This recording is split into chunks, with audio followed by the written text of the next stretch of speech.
Саламатсыздар ма, құрметті тыңдаушылар? Енді кеш жарық ойлан бар. Енді бүгін біз бірінші YouTube каналына шығып отырмыз. Біздің YouTube каналына шығу себебіміз, біздің мақсатымыз.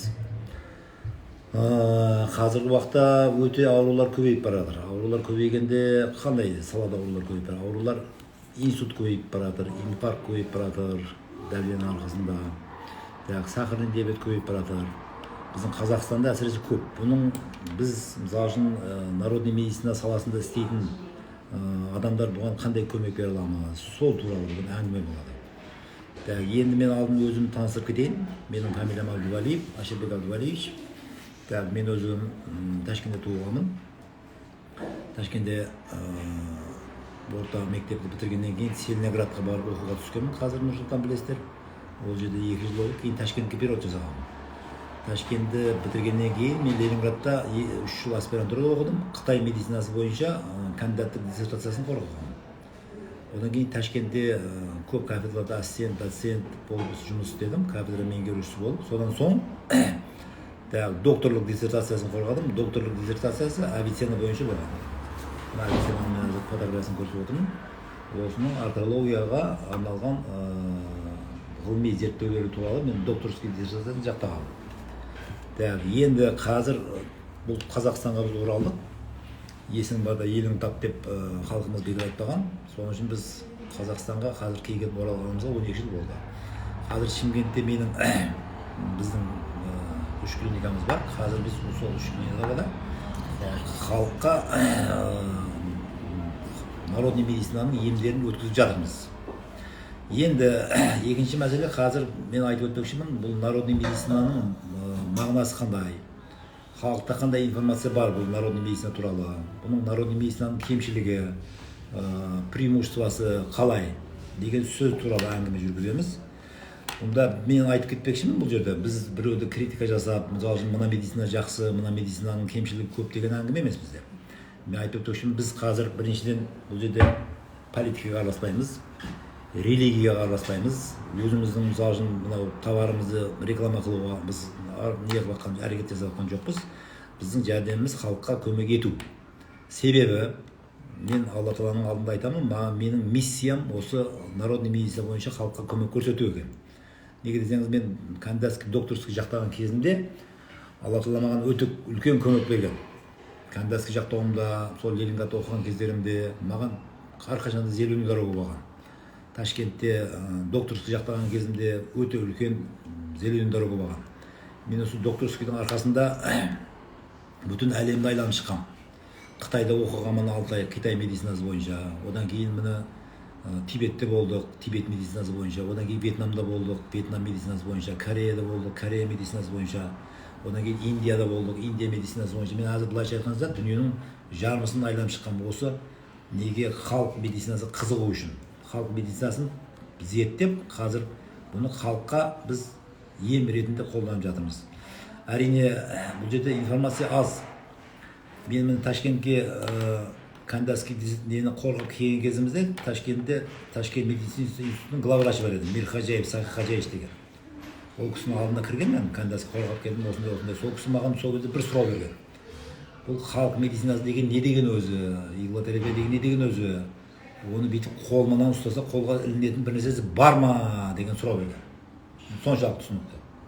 Енді қазірде біздің осы халқымызда сондай түсінше бар да, енді бұл халық медицинасы дегенде әркім әртүрлі түсінеді.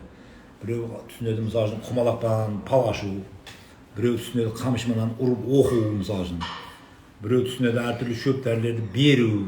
Қазір оның үстінде хижама, нелер, қанаулар, зүлік қоюлар барлығы көбейіп кетті. Бірақ бұлардың теоретик основасы халықта жоқ, есеп. Соның үшін біз қазір осы теоретик мәселе бойынша біраз әңгіме айтсақ. Біздің мақсатымыз осыдан егер біздің халқымыз пайдаланып, өздерінің денсаулықтарына біз азғантай болса да көмек бере алсақ, біз өзіміздің миссиямызды орындаған боламыз деп есептейміз. Енді былайша айтқанда медицинаның өзі қандай түрлері бар? Медицинаның өзі халық медицинасы бар, былай айтқанда, Европа медицинасы бар. Еще гомеопатический медицина бар. Бұлардың бірін-біріне алақасы қандай, бірін-біріне бұлардың айырмашылығы қалай, сол туралы біраз әңгіме айтып көрсек. Енді Европа медицинасы қазіргі современный медицина, бұл 18-17 ғасырда келіп шыққан медицина. Бұл қазіргі заманда кең бүтін дүниеде қолданылады. Әлі бұның нәтижелері өте күшті. Енді бұдан бірге халық медицинасы бар. Халық медицинасын алатын болсақ, Қытай халық медицинасы бар. Қытай халық медицинасы осы күнде оларда Қытай халық медицинасы 1957 жыл Маузудунның бұйрығы бойынша оларда официально қабылданған. Оларда оқу орындары, лицейлер, колледждер, академиялар бар. Мысалы үшін көшені алатын болсақ, көшенің ағы беті Қытай халық традиционный медицинасы, бұл жағында халық Европа медицинасы. Ол мысалы үшін больной қалтасында ақшасы бар, қаласа Европа медицинасын көмегін алады, қаласа халық медицинасын көмегін алады. Бұнда конкуренция болады. Конкуренция болғаннан кейін бұнда өте өркендеу күшейеді. Енді бұдан тысқары Индия медицинасы бар. Индия медицинасы бұл өзі алақида медицина бұл. Бұның теоретик основалары тоже өздерінше бұлар. Оларда да қазіргі күнде оларда юнони медицина деген бар. Юнони медицина бұл авиценна медицинасы жақын. Біздің докторский қылған медицинамыз Индияға барған кезде көрдік. Оларда соншалықты өркендеген әрбір провинцияда өзінің клиникалары бар. Осы авиценна медицинасы бойынша. Бұлар бұны юнони медицина деп атайды. Юнони медицина деп атаған себебі, потому что бұл Грециямен байланысты. Юнон. Бұны апарған Индияға біздің осы бабамыз Бабур патша сол кезде барғанда, сол кезде өзінің табиптерін апарып, сол кезде бұлар қалдырған, сол жерде юнон медицинасын. Біз бұны Индияға барып көргенбіз. Индияға барған кезде біз енді бардық юнон медицинасының клиникасына. Біз барғанда енді прямой барсаңыз көрсетпейді оны. Сол кезде біз ол жерде шымкентский вариант істеттік. Біз өзімізден барушылардың біреуін айттық, больной. Бұның аяғы ауырайды дедік. Сонан аяғын көрсетуге бардық. Барсақ бір 200 адам очередь тұрған екен. Біз енді 500 кіруіміз керек. 2 күннен кейін самолет ұшып кетеді. Содан айттық, біз осындай қонақпыз, осындай Қазақстаннан келгенбіз. Бізді 500 өткізіңіздер деп айтқаннан кейін, олардың 5 минуттан кейін бастықтар жетіп келді. Бізді официально апарып кіргізді, көрсетті барлығын.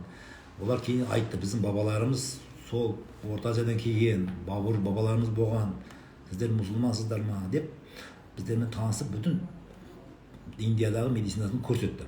Индияда 700-ден артық фармацевтический компания бар екен. Оларда өте үлкен шөп дәрілерден, табиғи дәрілерден қазіргі күнде дәрілер істетіледі. Біздің Шымкентте де мен қазір бір-екі больнойды көрдім. Сол Индияның дәрісінен гепатит С-ның түзілген. Біздің Европа медицинасы бойынша гепатит С түзелмейді дейді, ол циррозға алып келеді дейді. Бірақ сол Индия лекарствосынан 2 адамды көрдім мен өзім біздің клиникаға келген. Сол гепатит С-ның түзелген. Одан тысқары Тибет медицинасы бар, Вьетнам медицинасы бар, еще гомеопатический медицина бар. Енді бұл медицинасының барлығын жалпы алған кезде бұлардың мысалы үшін Қытай медицинасы, Европа медицинасы, бұлардың бәрі аллопатический медицина дейді. Аллопатический дегені бұлар лечение противоположным. Противоположным дегені мысалы үшін ауру егер ыстықтан ауырған болса суық істетіледі, суықтан ауырғанда болса ыстықтан істетіледі. Мысалы үшін хажға барғандар адамдар егер ыстық ұрып кететін болса, оларды холодильникке тығып 1-2 күнге қойып қояр екен. Холодильник қойғанда ыстық ұрғаннан кейін холодильникте оның ыстығы кетіп, ол адам емделіп кетер екен. Это аллопатическая медицина. Енді гомеопатическая медицина деген бар. Гомеопатическая медицина деген бұл лечение подобным дейді. Бұл деген егер сіз бір нәрседен зақарланған болсаңыз, ол сол лекарствоның сізге мизерный дозасын беріп емдеп отырады. Бұның әзір аптекте мен көріп жатырмын, бір қанша лекарстволар бар. Өзіміздің гомеопатический лекарство деп қойған, травяной деп қойған, оның теоретик основалары басқаша.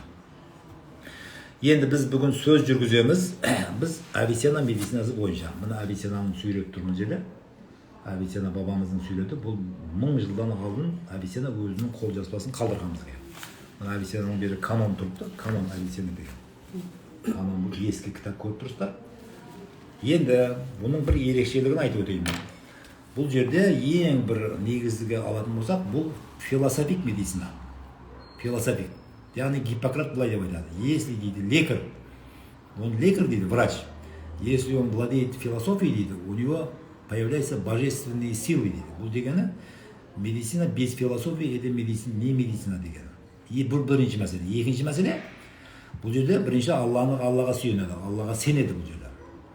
Енді бізде Европа медицинасын айтады, адам маймылдан жаралған деп.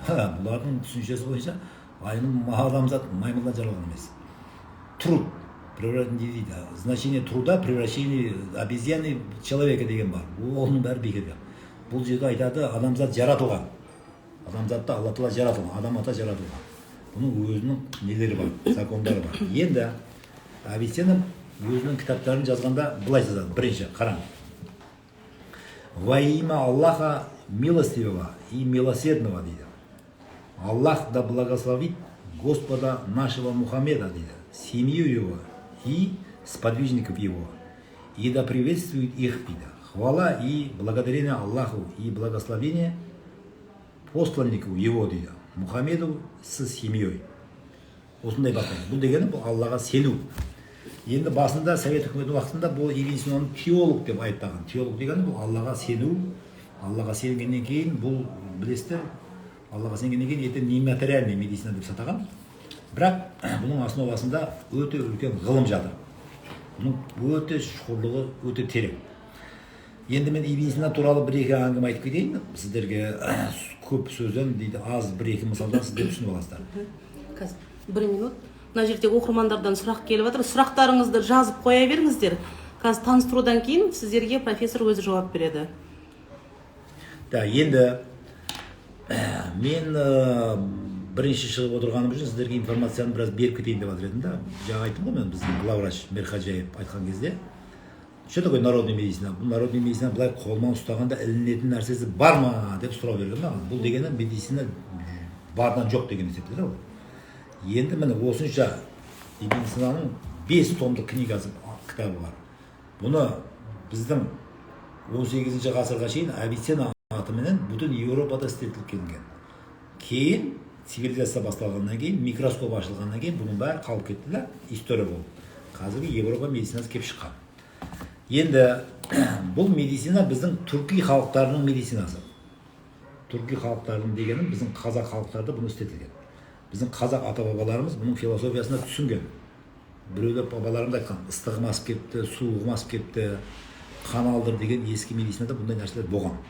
Енді бізге Еуропа медицина келгеннен кейін бұны біздің бүтін тарихымызбен қосып, бұл медицинасы да жоқ қылып жүрген. Жоқ қылғаны бұны тарихқа қосып алған. Тарих. Бұл тарих есебінде істелінген. Енді қазір, біз қазір егемендік алғаннан кейін, бұл медицина тарихтан бізге практикаға өтті. Бұның себебі 91 жылы біздің Түркістанда целый факультет ашылған. Факультет восточный медицина деген ашылған. Қазіргі күнде ол факультет жойылып кетті. Себеп бұл енді медицина біздің қазір реестрге Минздравқа кірген, халық медицинасы, ивотерапия, фитотерапия, гидротерапия бәрі реестрде бар. Бірақ бұның основасы халыққа түсінік жоқ. Неге десеңіз, информация жоқ. Сол информацияны бүгін біз бермекшіміз. Енді Ибн туралы бір-екі ауыз сөз айтып кетейін мен. Ибн бабамыз бұл жастық уақытынан өте одаренный болады. 12 жасында бұл уже тәуіптікке, уже ғылым ретінде танылады. Бұхарада туылған, Афшана қаласында. Сонда Бұхараның емирі ауырып қалады. Бұхараның емирі ауырып қалып, ешкім сөз алмайды. Сол кезде Ибн шақырады. Қаны бұл 12 жасар осындай жаңа бір жас тәуіп шығыпты. Потому что емір өлейді бады уже. Не қылу керек? Ешкім ешіне қыламай жатыр. Сонда Ибн шақырып келеді ғой. 12 жасар бала келіп, тамырын ұстап отырып айтады. Пульчодиагностика деген нәрсе бар. Восточный медицина. Тамырын ұстап отырып айтады. Бұл кісінің повары кім дейді? Ашпас. Повар дейді, өліп қалғанда 15 күн болды. Орнына жаңа повар келген дейді. Содан кейін отырып айтады, бұның ауруы тамақтан болған дейді. Тамырын ұстап отырып айтады. Тамақтан болған қалай дейді? Тамақтан болған деген себебі, оказывается, повар өзін басқа поварға ауыстырмау үшін, чтобы патша, жаңағы шах, емир, сол поварды басқа поварға ауыстырмау үшін, оказывается, ол жаңағы істеген тамақтың бәріне опий қосып отырған екен. Опий білесіздер, көкнар. Көкнар ішкеннен кейін ол тамақтың оның басқаша уже адамға қуат береді, басқаша әзім болады. Почти патшаның наркоман қылып болған ол, жаңағы повары. Енді анау басқа повар, анау өліп, ана қайтыс болып келгеннен кейін оның тамағы анаған жақпай қалған. Анау сол жердегі патшадағы, недегі сарайдағы ешқайсы тәуіптер бұның себебін тауамаған. Сол кезде 12 жасар Ибн бұны тапқан, кейін емірді лечение қылған. Сол кезде емір айтады, осынша менің лекарларым мені лечение қыламады. Сен 12 жасар бала мен емдедім. Сенің басыңнан аяғыңа шейін алтын қоямын. Не тілейсің деген. Сонда Ибн айтады, менің тілегім сіздің библиотекаңыз бар екен. сол библиотекаңызға маған рұқсат берсеңіз. Сол библиотекада Ибн Сина кіріп, неше жыл сол библиотекада шықпай отырады. Сонда Ибн Сина өзінің тарихында айтып кетеді, мен сол библиотекада сондай кітаптарды оқыдым дейді. Ол кітаптарды мен ақыры өмір баянымды ешқандай тексермедім, жолықтырған жоқпын деп айтады. Енді Ибн Синаның екінші бір және мысалын айтып кетейін мен. Тамырдан ұстап диагноз бойынша қандай лечение қылған. Бір ауылда бір жас өспірім жігіт ауырып қалады. Оған тоже ешкім диагноз қоймайды. Ол бала азып, тозып, тамақ жемей уже арғы дүниеге кетуге дайын болады. Кейін Ибн Синаны шақырады, Ибн Сина барып тамырын ұстап отырып айтады. Бұл ауылды жақсы білетін бір адам шақырыңдар маған дейді. Адам тауып келеді, бұл ауылдың аттарын айтыңдар дейді. Сонда мынау пәленше ауыл, түгенше ауыл деп айтып келеді. Сонда тоқта мына ауылда. Сұрайды кейін, бұл ауылда кімдер тұрады, соны айтыңдар маған дейді. Тамырын ұстап отыр былай. Айтады. Пәленше. О, мынаған тоқтаңдар, пәленше. Мысалы үшін, осы үйге тоқтаңдар дейді. Кейін айтады, бұл үйдегі кімдер тұрады, соны білетіндер бар ма дейді. Кейін бір адам шақырып келеді. Айтады, бұл үйде пәленше тұрады, түгенше тұрады, айтады. Тамырын ұстап отырып айтады. Бұл жас өспірімнің ауруы махаббат ауруы дейді. Егер де мынау осы үйдегі, мынау пәленше аттағы қызға осыны үйлендірсеңдер, бұл түзеліп кетеді деп диагноз қойған. Қандай психолог болған, қандай тамырдан ұстап диагноз қойған. Бұл өте ғылыми жағынан, бұл өте шұғыр ілім, былай айтсақ, Ибн Сина туралы айтатын болсақ. Енді бүгін біз Ибн Синаның біраз теоретик основаларына тоқтап өтеміз. Бұна бірінші тұратын нәрсе, бұл жерде бірінші мәселе, бұл жерде мизаж деген нәрсе бар. Мизаж дегені бұл философия. Бұны, конечно, қазіргі эфирде түсіндіру қиын. Бұл дегені ыстық суық. Ыстық суық дегені бәр нәрсе противоположностьқа бөлінеді. Баяғыда аллопатический дедік қой, мына ыстықтан болған ауруды суықтан давалайды, суықтан болған ауруды ыстықтан давалайды. Мысалы мен жаңа айтып өттім, хажге барып күн ұрған адамды холодильникке салып барып холодильниктен давалайды. Енді мысалы үшін Сибирьге барған адамдар қалай жүреді?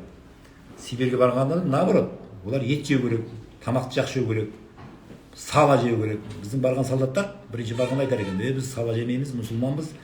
Бір ай өткеннен кейін 40 градус суық болғаннан кейін сала жеуге түсер екен біздің барған мұсылман жігіттер. Оны маған келіп айтып берген олар.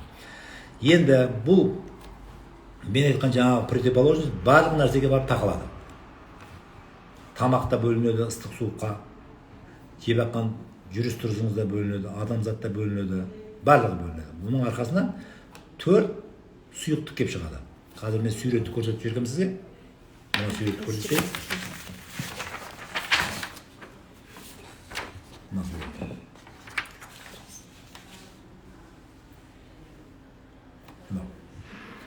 Мына жерде суретті көріп отырсыздар. Адамдар 4. Бұл не деген? Бірінші көріп отырсыздар.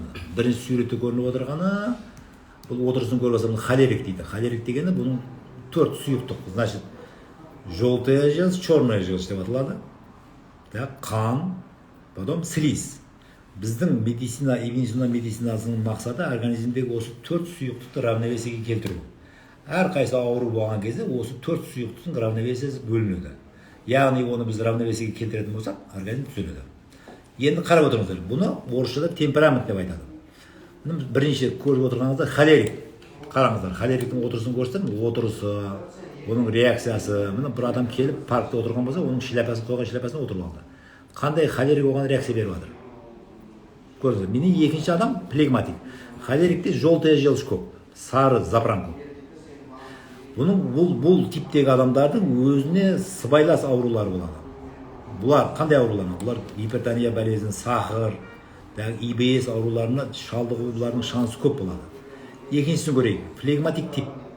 Флегматик тип дегені бұл слиз көп организмде.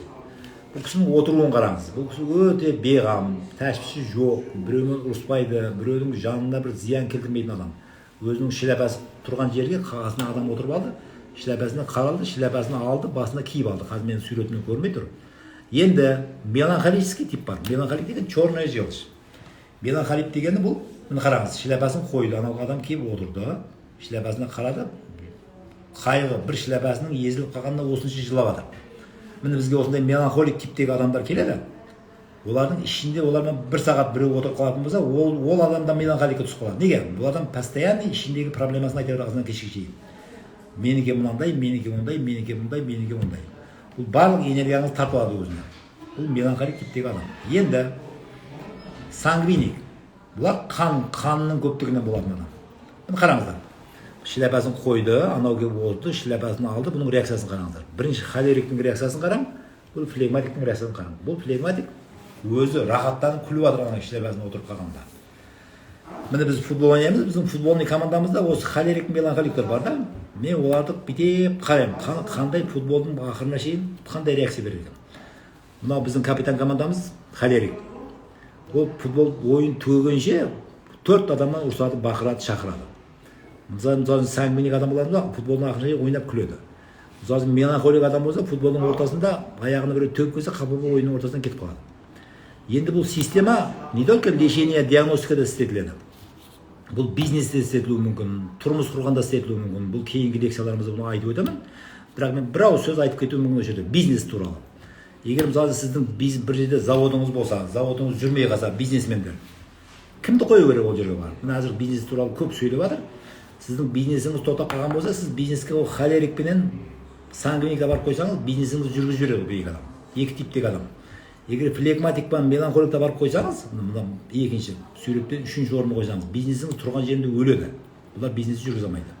Мысалы үшін меланхолик адамға бизнесті жүргізу бұл инфаркт болу деген сөз. Потому что бұл проблеманы вообще көтере алмайды. Енді холерик адам сондай адам, бұл біреудің подчинениесінде жүруді жақтырмайды. Бұл безде лидер болу керек. Бұның айтқаны болу керек, дегені болу керек, әр жерде лидер болу керек. Бұл холерик. Енді статистика бойынша, мен докторская қылғанда біз статистиканы көргенбіз, Нобелевский премия алғандардың 97% холерик мен сангвиниктер болар екен. 97%. Қалған 3% меланхоликтен вообще процент жоқ. Нобелевский премия алғандар. Флегматиктерден 3% алған Нобелевский премия. Бұл деген не дегені? Бұл дегені, мысалы үшін адамның қанының жаңағыдағы сұйықтықтың составына қарап, мысалы үшін кімде қанның көптігі болса, жолшының көптігі болса, оларда энергичный болар екен. Энергия көп болар екен, олардың басы қатыстар екен. Олардың соған сай, олардың аурулары келіп шығар екен. Енді қысқасы айтып кетейін, тұрмысқа шыққанда қалай істесе болады? Тоже. Мысалы үшін, если холерик жігіт, холерик қызға үйленетін болса, ол тұрмыс ұзаққа созылмайды. Неге? Екеуі бірін-бірінің сөзін көтере алмайды. Екеуі жарым оборотта завод болады. Тойдан кейін 15 күннен кейін ажырап кету шансы өте көп екен. Енді тұрмыс құруға ең удачный қыз бала кім екен? Сангвиник қыз балаға үйленсеңіз, тұрмысыңыз өте шырын өтер екен. Неге? Потому что бұл сіз всегда жизнь радостный. Сізге проблема айтпайды. Келгеніңізді күліп күтіп алады, жағдайыңыз істейді. Барлығынан жақсы. Енді бұлардың бірақ опасный жақтары да бар. Қапай опасный жақтары. Мысалы үшін бизнес қылатын болсаңыз, сіз бизнесіңізге холерикті барып қойсаңыз, бір жылда холерик сіздің бизнесіңізді көтеріп береді, екінші жылы сізді бизнестен шығарып жіберуге әрекет жасайды ол. Үшінші жылы сізді обязательно бизнесіңізді аударып жіберуге қаупі бар. Вот целый психология келіп шығып жатыр бұның арқасынан. Психосоматика келіп шығады. Бұл әзір мен кішкентай выступлениеде түсіндіріп бермеймін сіздерге. Бірақ это целый наука.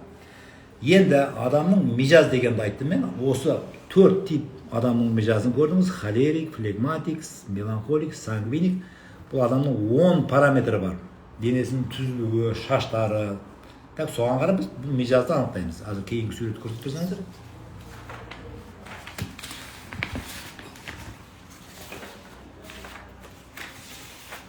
Мына суретті көрдіңіз.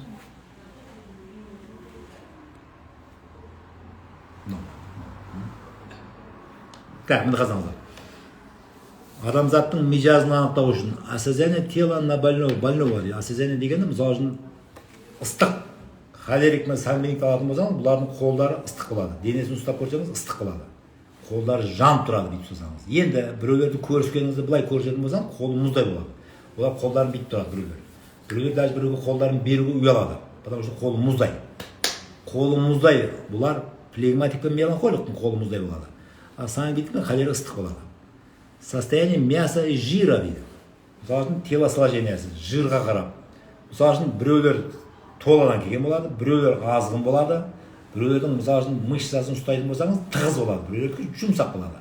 Осыған қарап жаңа 4 типті анықтау мүмкін. Состояние волос. Шашқа қарап қандай диагноз қою мүмкін? Шаш. Шаш былай қарасаңыз, просто шаш. Оған мысалы үшін қазіргі Европа медиктері көңіл аудармайды. Мысалы үшін народный медицинаның специалисті өте көңіл аударады. Мысалы үшін міне еуропалықтардың шаштарын алатын болсақ, мысалы келді ғой бұл орыс қыздар, украинкалар, или өзіміздің мұсылман қыздар болатын болсақ, шаштары қара, кудрявый болатын болса, олардың ішіндегі мижазы ыстық болған болады. Егер шаштары тусклый, қоңыр реңде болатын болса, олардың денесінде суы көп болатын болады. Свет кожных покровов дейді. Енді мынау бүйтіп адамның дене түзетіне қарайтын болсаңыз, мысалы үшін холерик мен сангвиник, обязательно олардың беттері қызғыш болады. Флегматик пен меланхолик қарайтын болсаңыз, беттері сұрғылт. Меланхоликтікі вообще қара светте болады. Дальше состояние, так, реакция органов на воздействие дейді. Енді мысалы үшін холерик мен сангвиник, мысалы үшін міне отырған жеріңізде де комнатада группада отыратын болсаңыздар, мысалы студенттер, сангвиник мен холерик адам есікті аштырып қояды постоянно. Аш дейді, маған ол жетпей жатыр, ысып кеттік дейді. Мысалы үшін меланхолик пенен так флегматик болатын болса, олар наоборот, терезені жап дейді, мен жорып кеттім дейді. Анау меланхолик болатын вообще ол суық жақтырмайды. Обязательно есік жауып қою керек, ыстық келу керек, қорқады. Енді состояние сна бодрствования. Көбірек кімдер ұйқысыз болады? Холериктер ұйқысыз болады.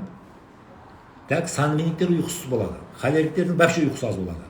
Холериктер көбірек миясы айнып, не дейді, шизофрения көп ауру ұшырайды холериктерде. Неге? Миясы слишком самауыр қайнап кетеді да.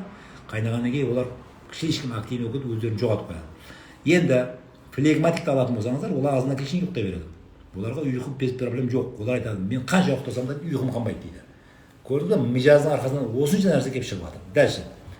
Быстрота роста состояния действия дейді. Мысалы үшін біреулердің тырнақтары тез өседі.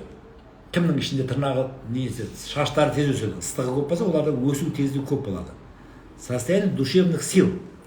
Міне біздің центрдің аты духовная медицина, народное целительство деп аталады. Бұл дегені біздің Шакен Мұханович біздің бастығымыз болған, ол кісі духовная медицина, народное целительство деп аталады. Бұл жерде біздің медицина бойынша адамның духы бірінші ролын ойнайды. Духовное состояние как? Ең ауруға қарап есепке алған кезде адамның духын есепке алу керек. Мысалы үшін холериктің духы қалай болды, азы көрдіңіздер, қандай жанжал жатыр шапкасына отырғанға. Сангвиниктің жағдайын көрдіңіздер, меланхолик шапкасына отырғанда жылап жатыр. Духовное состояние деген осы. Енді дальше состояние излишков. Состояние излишков дегені адамның, мысалы үшін өткенде бұл алдыңғы кезде лаборатория болмаған ғой. Лаборатория болмағанда бұлар мачаға, адамнан шыққан, мысалы үшін қалға, бұлар қарап диагноз қойған. Қалай диагноз қойған? Мысалы үшін біз Тибетке барғанда көргенбіз, Тибетте өте қымбат Тибет медицинасының обслуживаниясы, бір дәрінің өзі $1000-ға шейін жетіп барады, шөп дәрілері. Адамдардың бәрі барады да, дәрі ішкеннен кейін азанды бәрін айтады. Мачаларымды көтеріп келгім кетіп, барлығын мачасымен көтеріп келеді дейді. Анау жаңа Тибет докторы тамырын көреді, тіліне қарайды, көзін көреді, кейін мачаға қарап отырады дейді. Мачаның өзінен целый диагностика қою мүмкін. Міне мысалы үшін енді біреудің іші қатып қалады, біреудің іші өтіп кетіп қалады. Бұл қалай? Тоже соған қарап диагноз қою мүмкін. Қалдың светіне қарап диагноз қою мүмкін. Міне мысалы жас балдарда. Жас балдар жазда панос болған кезде ыстық асып кеткеннен панос болуы мүмкін, суық асып кеткеннен панос болуы мүмкін. Егер баланың ыстық асқаннан панос болатын болса, қал сап-сары болады, қалдың иісі өте жаман болады. Егер суықтан іші кететін болса, қал көп көмек болып шығады, кәдімгідей. Егер сол кезде балаға сіз қыздыратын дәрі берсеңіз, ананың іші тоқтайды. Мынаған ыстықтан болғанға суық тұратын дәрі берсеңіз, оны іші тоқтайды. Міне осы арқылы адамның жаңадағы 4 мижазын мен көрсеттім ғой жаңа, холерик, флегматик, сангвиник деп соны анықтап беру мүмкін. Так, кейінгі сурет. Кейінгі суретіміз мына сурет көрсеңіз.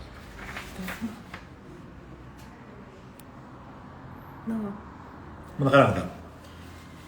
Біз буын ауруларына мен докторский жақтағанмын. Буын ауруларында бізде буын ауруларының былай шаған кезіңізде буын ауруларының бізде 98%-ның этиология патогенезі неизвестна. Былай қарасаңыз да, мысалы үшін ревматизм даған күнде де ревматизмнің тоже этиологиясы неизвестна. Потому что ревматизмді неде жануарларды шақырып болмайды. Мысалы үшін системный красный болжанка, ревматоидный артрит, красно-белым написано, этиология неизвестна деп. Бұларға көп беретін дәрілеріміз, мысалы үшін кім ревматоидный артритпен ауыратын болса, бізге суставной көп аурулар келеді бізге. Оларға әбден беретін аурулар гормон қотығызады, гормон. Біздің принцип бойынша совсем басқаша. Біз мына 4 сұйықтық бар, оларды байланыстырамыз. Мына буында көріп тұрсыздар, буынға көп қойғанмын деді. Оларда или желтый желчь көбейіп кетеді. Міне желтый желчь көбейіп кетеді, подаградан мен докторсыз қылғам, оларда желтый желчь көбейіп кетеді. Меланхоликтің аяқ ауруы, бұл черный желчь көбейеді. Енді флегматик, онда слиз көбейеді. Оны кейін, міне мысалы үшін, қаннан болатын болса, қанда, буында қан жиналады. қанның составы көбейіп кетеді. Соның үшін бұларға төртеуіне бір диагноз болса, мысалы реактивный артритпен келіп жатыр бармен. Оның суставындағы қайсы сұйықтықтың мысалы үшін мөлшері көбейткенге қарап тұрып бізде 4 түрлі лечение келіп шығады. Мына бір буында, бір диагноз реактивті артриттің өзінде 4 түрлі лечение келіп шығады бізде. Соның үшін европейский медицина біздің восточный медицинаның айырмашылығы бар. Кейінгі слайдты көрейік. Кейінгі слайдымыз мына слайд кетеді. Мына слайд.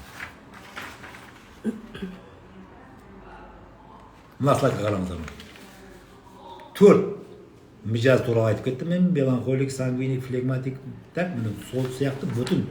Былай қарасаңыздар 4 сезон бар. Қыс, жаз, көктем кетеді да. 4 сезон бар. Батыс, шығыс, бәр нәрсе 4-ке бөліне береді. Светтер 4-ке бөлінеді. Бүтін, барлық нәрсе 4-ке бөлінеді. Бұның 4-тік системасы деп. Бұның бәрі философия. Бұны түсіндіріп беруге көп уақыт кетеді. Соның үшін мен бұған тоқтамайын.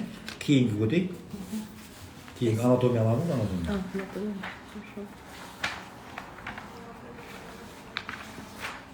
Адам анатомиясы. Адам анатомиясы енді біздің емдеу, диагностика тәсілдеріміз, емдеу жолдарымыз қазіргі мысалы Европа медицинасынан қандай фарқы бар? Мысалы біз алайық гипертонический болезнь. Қалай емдейміз гипертонический болезнь? Гипертонический болезнь мысалы алсақ. Кеше бір апай келді бізге. Гипертонический болезньмен келді. Біздің методпен қазір мен Европа методының айырмашылығын түсіндіріп берейін де енді. Кеше келді апай. Бір ай уколаған, қолында енді уколамаған жер қалмапты. 5 күн алдым болған уақиға. Мен клиникаға обходқа келдім. Сағат 2-де барып апайды көрдім. Барып дәрменесін өлшедім, давление 240. Балам дейді қолымда укол магнезийді күнде салады дейді. Қолымда тесік қамап, тамыр қамал қолымда деп кетті. Бір айдан бері лечение алып больной. Давление мына бір ай. Соған бізге келді, апай мен көрдім. Біздің қыздарды тамырына түсе алмапты уколға. Сөйтіп давлениесі 240. Это уже кризовой течение. Абай дедім, сіз бізге жатамайсыз да, сіз криз, сіз реанимацияға баруыңыз керек дедім. Соның абай айтты, мен сіздердің клиникалардың мақтағасын үшін келдім. Сіздер давлениені жақсы қарайды екенсіздер, маған көмек көрсетіңіздер. Мен бір айдан бері дәрі ішіп мынандай болдым. Бір күнде 10-15 таблетка ішемін. Уколдар самаған жерім қалмады. Не қылайын дедім. Үйде мен столға қарасам, столымда бір кесе жүзім тұр, жүзім. Қараңыздар, қандай бұл философияға байланысты. Философияға байланысты деген себебі бізде тамақтың бәрі мижазға бөлінеді. Мижазға бөлінеді дегені әркім өзінің ауруына қарап әр тамақты жеу керек. Индивидуальный. Біз келгенде оның мижазын анықтап беріп біз айтамыз, сіз мына тамақ жейсіз, сіз мына тамақ жейсіз, мына тамақ жемейсіз, мына тамақ жейсіз дейміз. Енді бұл қалай деген сөз? Бұл қалай деген сөз? Бірінші ауырсаңыз дейді, аузыңызға тиіңіз дейді. Аузыңыз тиіңіз дегенде жеп жатқан тамағыңызға қарауыңыз керек. Не жебасыз, не жемейсіз. Екінші, одан түзелмесеңіз, жүрісіз тұрысыңызды туырлаңыз дейді восточный медицинада. Бұл қазір салауатты тұрмыс салтына тура келеді. Одан кейін барып дейді, лекарство ішуге барып, одан кейін докторға баруыңыз керек дейді. Енді бізде қалай? Бізде қазір адамдар барған кезде оның не жеп, не ішіп жатқанына қарамайды. Айтқан диета ұстаңыз болды апа. Оғыштар жеп тұрыңыз болды дейді. Оғыштар жегенде апаның давлениесі жүзімнен асып жатыр. Жүзімнен айналайын, жүзімнен қирап жатыр апа. Сөйтіп айтты, апа, мен 20 күннен бері жүзім жеп жатырмын деді. Күнде бір кесе жүзім әбітте жеймін дейді. Апа, сізге жүзім кім айтты жүзім дейді? Өзім көңіліме жағып жүзім жеп жатырмын. Жүзім жеген үшін апаның давлениесі көтеріліп жатыр. Біз жүзімді тоқтаттық. Апаның кейін ішін тазаладық. Кейін апаға жаңағы өзінің дәрілерін бердік. Апаның дәрісі бір ай түспеген давлениесі 3 күнде түсті. Кейін кеше бір көріп кеттім, кейін 5 күнде апа шығып кетті жүр. Давление түсіп, апа. Мен болды үйге бара беремін, давлением түсті. Мен диетадан содан болдым, осыма жүре беремін. Бір ай мынандай болдым, лечение алып деп, апа кетті. Енді және бір мысал айтайын сізге. Әне күн инсульттан кейінгі атана келді, ата. 4 рет инсульт болды ата. Енді бір болған адам 4 рет болуы, значит, бұл ақылға сыймайтын сөз ғой. Значит, 4 рет қайталаған себеп бұл жерде что-то не то. Или тамақта не то, или лечениеде не то. Қалай, неге болмаса 4 рет қайталанды ата. Бір рет қайталанған деген ол инсульт қайталанбау керек қой. Балдары жипті әкелді, черный жип, ата түсті, ата енді мынандай. 120 килограмм екен. Өзі екі беті қып-қызыл. Енді жаңа біз диагноз қоятын болсақ, как раз неге жатады? Холерик пенен сангвиникке жатады. Қанмынан черный запран қойып кеткен, желтый запран. Кейін атаны шақырып алдым. Давлениеңіз 240 ата. Қазір сіз және опасный зонада тұрыпсыз. Криз кетіп жатыр сізде. Кеше не тамақ жедіңіз деп сұрадым балдарымнан. Сөйтсем кеше 5 бармақты бердік жылқының етімен дейді. Сізге кім айтты 5 бармақ жей жылқының етімен? Сөйтіп, оказывается, докторлар былай шыққан кезде больницадан жылқының етін ұра беріңіз деп шығарып жіберді атаға. бірақ жылқының етін свежий жеңіз депті да. Холодильник қойып қойасыз, тұздамайсыз, свежий жылқының етін жыл 12 ай жей беріңіз. Қойдың еті ше, жоқ, қойдың еті болмайды, тауықтың еті болмайды, малдың еті болмайды деп атан шығарып жүрген. Содан ата постоянно жылқының етін жүрді. А ол мүлдем біздің системаға тура келмейді. Біздің система алатын болсаңыз, біздің системада давлениесі бар адамға вообще жылқының еті мүмкін емес. Неге? Жылқының еті ыстық болады, ыстық. Оны білсеңіздер, егер қазы қарта жесеңіз, жылқының етін жесеңіз, денеңіз қызиды. Енді суық еттерге жатады. Ешкінің еті, балы, қара малдың еті, бұлар суыққа жатады. Енді олардың дайындау методикасына қарап, оның да мижазы өзгеріп кетеді. Яғни бұны простой айтқанда энергиясы өзгеріп кетеді. Міне мысалы асқабақ. Асқабақ суыққа жатады. Асқабақтың кімнің давлениесі болса, асқабақ жесе болады. Енді әнеуін біреу келіпті, мен асқабақ жеп жатырмын, давлением түспей жатыр дейді. Асқабақ қайтып жеп жатсыз дедім. Асқабақтың мантабаркаға пісіріп жеп жатырмын деді.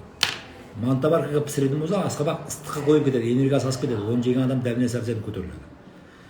Міне біздің восточный медицинаның ең основаларында тамақ. Тамақты регулировка қылу керек. Диета. Ауру астан, дау қарындастан деген мақал шығады. Сөйтіп әнеуін бір атаға сөйтіп айтсам, о ата маған бүйтіп айтты. Ас аурудың не дейді? Арқасы, арқауы деп айттым, ата, ас аурудың арқауы дегені дұрыс дедім. Бірақ сіз дұрыс тамақтануыңыз керек. Қайсы ауруда қандай тамақ жеуіңіз керек, ажыратуыңыз керек ата дедім. Енді жақында болған вақиға. Bir бабушка келді. Бабушка 56-да. Русская ана. Тоже больницаға жатып шыққан. Больницаға жатқан. 10 күн жатқан, давление түспеген. Үйіне келген, күнде скорый шақырған. 5-ші күні скорый келіпті, бабушканы ұрсыпты. Бабушка, что вы диету не соблюдаете? Десем, я вегетарианка, как еще можно диету соблюдать? Вегетарианка деген бұл ет жемейді. Үйді бабушка біздің клиникаға келді, жылап келді бабушка. Сынок, я про вас слышал, оказывается, вы по-другому лечите, травами лечите, а то я лекарства вот так, мынандай лекарства алып келді. Я все пью, сынок деді маған айтты. Точно пью, но каждый день скоро пьет. Приходит ко мне, вот этот укол делает, уходит, мне ругает каждый день, что я не соблюдаю. И бабушкадан сұрадым, бабушка, не жейсіз дедім. Я вегетарианка дедім, ну хорошо вегетарианка, что вы кушаете дедім. Сөйтсем, бабушка бір күнде 2 килограмм алма жеген. Алма.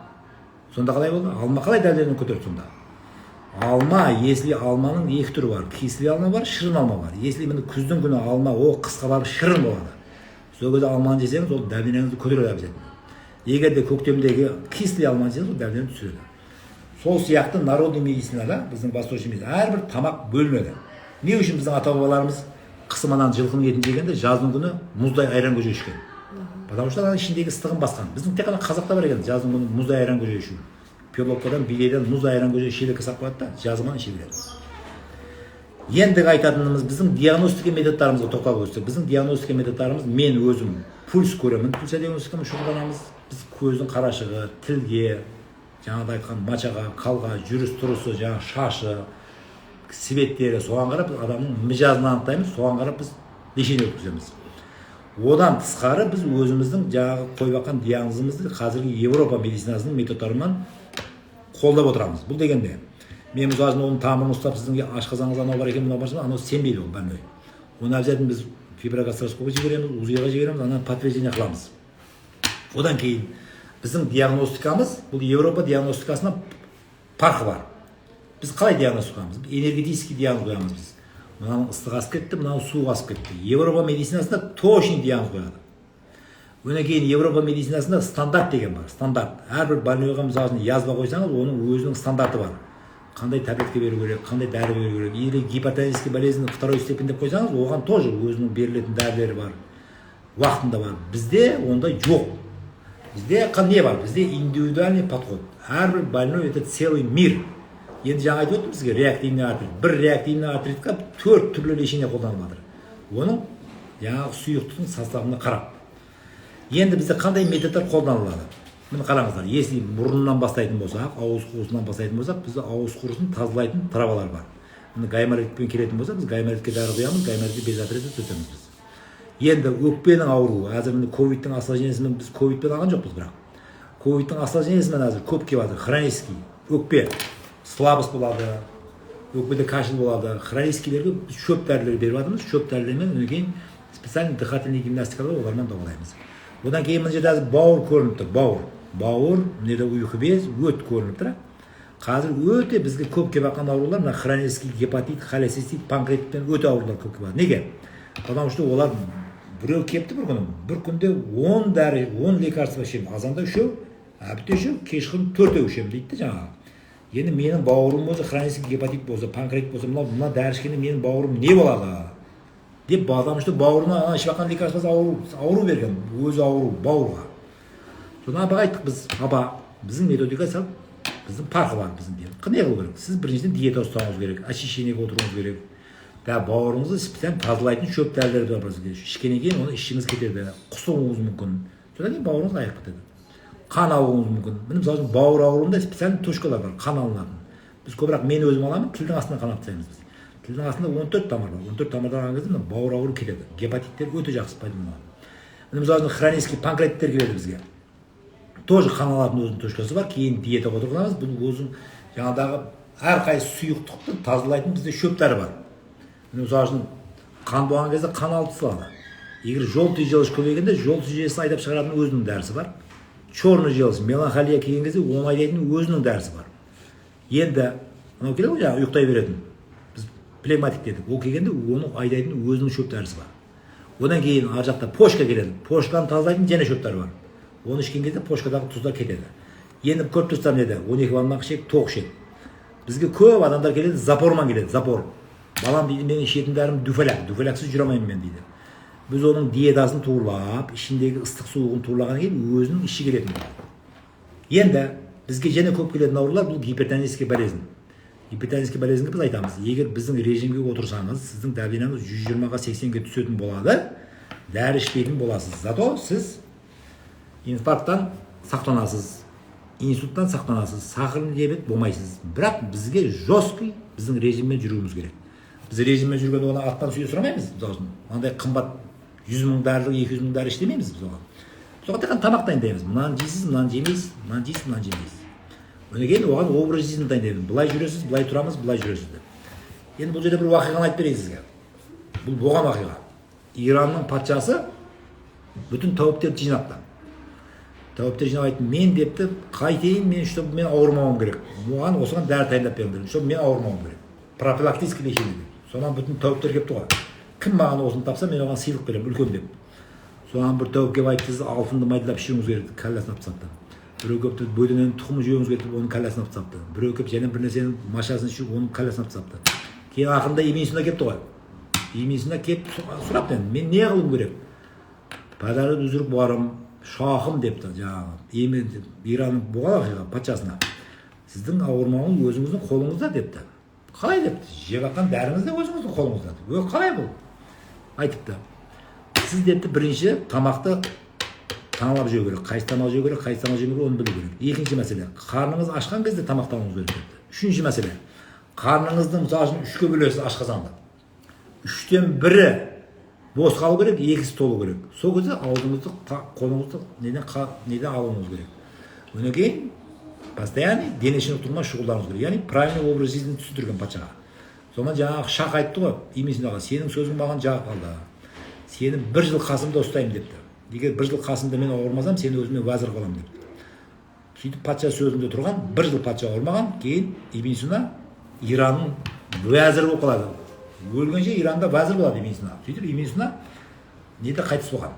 Иранда қайтыс болған, қазір Хамадан шаһарына қойылған Ибн Сина сол жерде. Бұл жерге 12 бюст қойылған жанына. Потому что Ибн Сина 12 білімді шұқыр өрген. Мысалы музыка ілімі, философия ілімі, астрология ілімі, бәрі ілім, әрқайсысы логика ілімі, философия ғылымы, медицина ғылымы. Ол медицина ғылымын былай деп айтады. Медицина ғылымы өте жеңіл ғылымдардың бірі деп айтады. Ол ішінде ауыр ғылым демейді. Тез үйренуге болады деп айтады. Оның методтары соның үшін Европа медицина парқы бар. Енді бұл дегенім біз Европа медицинасынан бұл күшті, бұл бәр нәрсені лечение қыла береді деген бұлдай сөз жоқ. Біз тек қана хроник ауруларды қараймыз. Егер острыйлар келетін болса, острый панкреатит, олар обязательно біздің клиникада лечение аламайды. Бізге хронический аурулар болса, біз шөп дәрілермен олай емдеп беруіміз мүмкін. Міне жағында бір ата келді бізге Сарыағаштан, 300 келді давлениемен. Ата беймарал отыр былай. Бізге жатуға келіпті. Естігенде давление түседі деп. Біз срочно скорый шақырдық. Барып компьютерге түсірсе, оның несі жаңағы почкадағы тамыр беріліп қалған тромб. Біздің медицинаның оған күш жетпейді. Оны дәл біз Европа медицинаға жібердік. Оны осы Шымкентте кардиоцентрде лечение қылды. Оны 10 күнде дәлізін түсірді. Неге түсірділер? Оның қолдарының специальный жаңағы тромбты ерітетін дәрілері бар. Сонан почкадағы жаңағы тұрған тромбты ерітіп жіберді, ішеме кетті. Содан дәлізі түсті. Кейін курсқа ата бізге келді. Соның үшін біз острыйларға қарамаймыз, хронический, міне мысалы үшін ковидке қарамаймыз. Ковидтің осложнениесі, пожалуйста, келсін, слабость бар ма, нерв ауруы бар ма. Ана бір ковидтен біреу келді, ковидтен кейін қолы көтере алмай қалды. Келді, 10 күн лечение қылды, қолы көтеріп келді. Соның үшін біздің ауруды қарайтын, біз мысалы үшін мынау қазіргі народный медицинаның методтарымен емдейтін, біздің емдейтіндеріміз бұл гипертонический болезнь, бүтін жаңағы ашқазан ішек аурулары, жаңа айттым ғой мен, холецистит, хронический гепатит, панкреатит, одан кейін буын аурулары, мысалы подагра, ревматоидный артриттер, артроздар, реактивный артриттер, осындай ауруларға біз қараймыз. Және бұдан басқа ауруларға қараймыз, бірақ бәрінде бізде индивидуальный подход. Бізде стандарт деген нәрсе жоқ. Ең бірінші тамақтан басталады, кейін жаңағы очисткадан басталады, әртүрлі шөп дәрілерменен, одан кейін тұрыс, жүріс тұрысты туылудан басталады. Ең одан айтатын және сөзіміз адамның духовный состояниесіне қаралады. Енді одан да бірінші тұратын нәрсе, біріншіден Алладан сұрау керек шипаны. Біз тек қана себепшіміз. Бізге біреулер келеді, осындай десе, бүйтіп көзі былай тұрады, баласының көзі былай тұрады. Мен айтамын, мынаны танисың ба деп айтамын, жоғарғы қарасайтын. Қаяқта жоғарғы, не бар жоғарыда? Жоғарыда Алла Тағала бар. Мынаның шипасын беру, бермеу, мына жақтан бұйрық келеді, біз себепшіміз тек қана деп түсіндіреміз оған. Көпшілік біреулер дәл түсінбейді оған. Сен мысалы докторсың ба, сен осыған 100% түсетуің керек. Ондай болмайды. Мысалы аппендицитке кіріп кетіп жатқан адам расписка жазып береді. Потому что аппендицит білесіздер. Это самая легкая, самая сложная операция. Операциядан адам түзеліп кетуі мүмкін, адам өліп кетуі мүмкін. Енді духовный состояниесін айттым мен. Адамның духына бірінші кіре алмасаңыз, ол адамды өте түзету қиын. Мысалы рак ауруы түзеледі. Егер адам духын жоғалтпаса. Енді адам рак деген сөзді естігеннен кейін болды. Духы кетіп қалады, ол адам кетті, өзін дайындап тұрады. Ар жақ қарап. Енді мысалы мен народный медицина туралы қысқаша мәлімет беріп өттім сіздерге. Біздің клиника туралы қысқаша мәлімет бердім. Сіздің сұрақтарыңыз болса мен қазір жауап беремін. Так, сұрақ.